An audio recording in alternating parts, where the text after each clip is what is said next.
What we were talking about when discussing the importance of the ALBA mechanism and the 20 years and the idea of what comes now, right? That idea of being able to think up a mechanism that does not shy away from that tension between government or state entities and the social movements, but that quite the contrary tries to build mechanisms in which they can have direct action.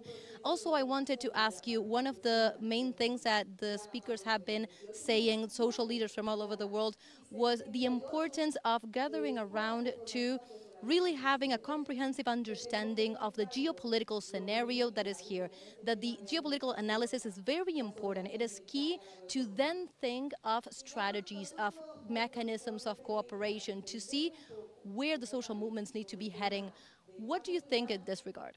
No, absolutely, 100%. I mean, until and unless we know our subject, we have a nuanced understanding of the issues and what are those systematic challenges we are facing because of something, and that's not something only internal. It's I mean, geostrategic geopolitics plays a huge role, and I think you're correct, absolutely correct. I mean, you have to factor that in. You have to read, learn about it. You have to understand the international politics, how it works, how imperialism works, how it affects, and for example, we know countries which which has been, I would say, have been very social, with which believes in social principles, which believes in socialism, which believes in giving what people they deserve, but they have been forced.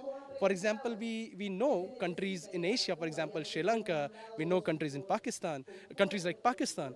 For example, the IMF, the International Monetary Organizations, have been forcing them for structural changes. They are forcing them to cut the state budget. They are forcing them to take. I mean, how does the state then even deliver? For example, I'm talking about basic necessities of life in any civilized society. For example, education. For example, health. So I think these are I would say the context where if you cut the budgets and the state are unable to do what they promised or they want to do, it will take a huge toll. You are literally pushing your population at the brink of collapse. You are literally pushing them into poverty, into, I would say, problems, which then is going to erupt. I mean, there will be all sort of other issues which will be coming up. Thank you so much, Adul, for joining us here in Telesur English and let us have a better understanding of the importance, the relevance not only of the 20-year anniversary, but also of this mechanism that is the Social Movement Council. Thank you so much. Thank you, Bella. Thank you.